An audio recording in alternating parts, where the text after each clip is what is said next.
Son los ensayos previos al debate de esta noche en Navarra Televisión, donde los tres partidos con representación en el Congreso de los Diputados se miden en la carrera por seguir representando a la comunidad foral en las Cortes Generales.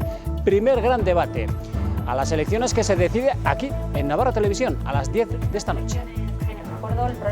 Desde el primer momento apostamos por un debate a tres, sobre todo porque cuanto menos candidatos hay, más dinámico y más entretenido es este tipo de programas de televisión. Pero sí que es verdad que viendo las decisiones que iba tomando la Junta Electoral, optamos desde el principio por hacerlo con los partidos que tienen hoy por hoy representación en el Congreso de los Diputados por Navarra.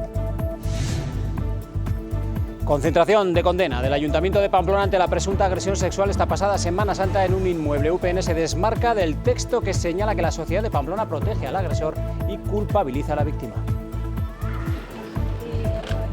12 al 13 es que ha habido contradicciones en los datos que se han dado, información falsa, y desde luego este ayuntamiento no se basa en filtraciones.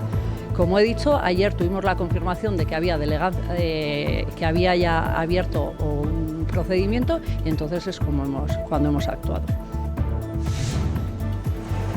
Y Salud evita valorar la anulación de los servicios mínimos decretados por la huelga del sindicato médico y que consideran que se vulneraron derechos de los MIR durante las jornadas de paro.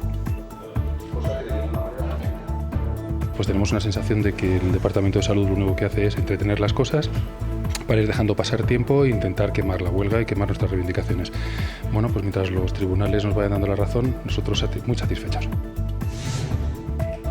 Hacer deporte con diabetes es posible, así lo demostraron medio centenar de deportistas que los próximos días van a recorrer buena parte de Tierra Estella en bicicleta. 36.000 personas en Navarra están diagnosticadas de esta enfermedad.